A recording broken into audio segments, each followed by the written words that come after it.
semblerait que je sois le dernier scientifique et théologien à n'avoir pas été entendu sur ce sujet important, à savoir si le monde a été fait pour l'homme ou non.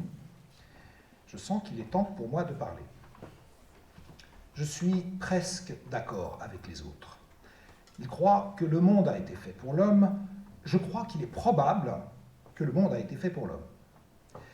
Ils pensent qu'il y a des preuves, surtout astronomiques, qui montrent que le monde a été fait pour l'homme. Je pense qu'il y a des indices et non des preuves qu'il a été fait pour lui.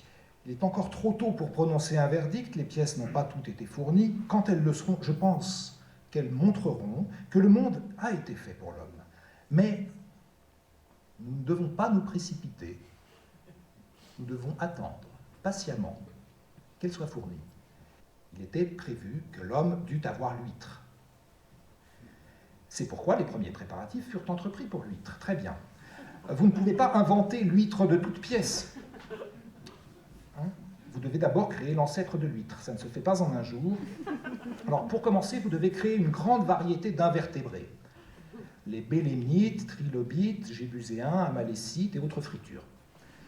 Faites-les tremper dans une mer primaire. Attendez et voyez ce qui se passe. Certains résultats seront décevants. Les bélémnites, ammonites et consorts seront des échecs. Ils vont s'éteindre et disparaître au cours des 19 millions d'années d'expérimentation. Mais tout n'est pas perdu, puisque les amalécites vont sauver la mise.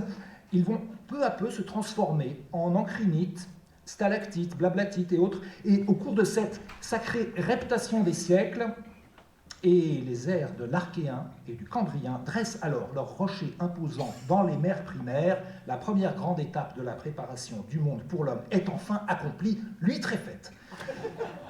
Une huître n'a guère plus de capacité de raisonnement qu'un scientifique. Il est donc raisonnablement à peu près certain que celle-ci saute à pieds joints sur la conclusion que les 19 millions d'années étaient une préparation pour elle. Et ce serait là l'huître toute crachée, qui est l'animal le plus prétentieux qui soit, l'homme les a part.